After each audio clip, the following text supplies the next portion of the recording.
to, not only to the book and the Lord of the Rings series at large, but to Peter Jackson's interpretation, is, I think, the central polemic to the story, which is really an inspiring story. You know, it's the least among us, the hobbits, the little people, the regular folk, rising up and accomplishing these great things. And it inspires us all to, you know, go out and take our own personal rings and vices and things like that and overcome them. And I've mentioned this a few times. As we watched the movie, we went to go see the movie. You know how they have the trailers and the previews for future films coming in. Almost all of them are about the apocalypse. And, you know, we talked about the 2012 Mayan calendar thing. And it ties into that. There's some type of thread in our society now that is obsessed with notions of the apocalypse and the end of the world and the doom and the gloom. And for much of it... Well, we've got a nuclear standoff really happening with Iran. I mean, we have the ability to blow up the world. Yeah, yeah.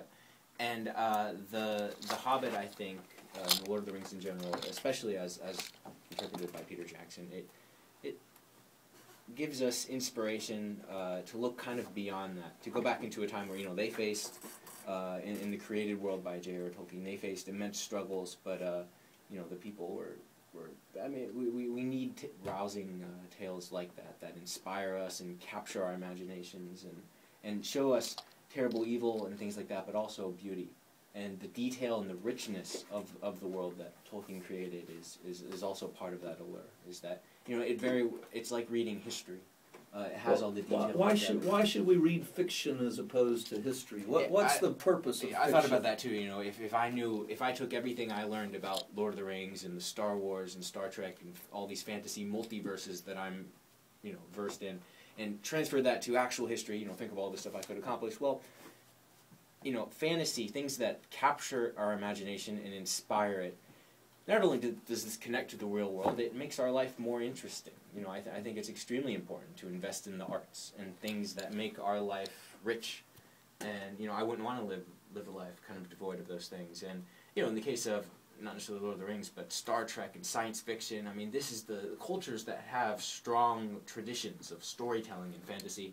I mean, they also produce incredible things. I mean, because it's these stories that inspire us to go out and, you know, with the creative impetus, do great things in reality. I think it's hugely important, and I encourage everyone to go see The Hobbit. It's a great film. If through fiction, what I've found is that you can tell great truths that you might get caught up in not being able to tell the truth because of consequences. But you can use fiction, and you can tell truths. It distills down things, so it's not false. It's just not set in with people that would get upset with you for the truth that you tell. Absolutely. If you, I mean, Lord of the Rings has a lot of allegorical elements into it. Star Trek, the original Star Trek that ran in the 1960s, they were talking about racial issues and integration and all kinds of things that they got away with because it was science fiction and outer space and things like that. Mm-hmm. There's all kinds of important issues. The Lord of the Rings is very rich for its metaphorical and allegorical content, which just breaks all kinds of barriers. You know, it was if the Dark Lord had won, it wouldn't have just it would have ended Middle Earth as we know it, sort of an Armageddon like crash, a battle of armies that ends up destroying. We've got some ideas out there that come through the Bible and through prophecy about the end of the world and whether that's a good or bad thing. And as a matter of fact, Jesus was coming to fulfill prophecies. I mean, does this also illuminate the end of the world kinds of ideas that we're dealing with, that the Lord of the Rings sort of deals with, that all the trailers to the movies that are coming out are sort of the disaster, horrible ends of the earth? You know, every religion, even different philosophies, they all have, you know, their mythology of the end of the world, their own predictions, their own prophecies. And now, you know, even the atheistic states, people who really believe in science, have created their own mythology of the end of the world through nuclear holocausts and things like that. I mean, yeah, this is a perennial thing, but vested in that, you know, especially in the Christian interpretation, there is, you know, the prospect of hope. and the ultimate triumph of good over evil.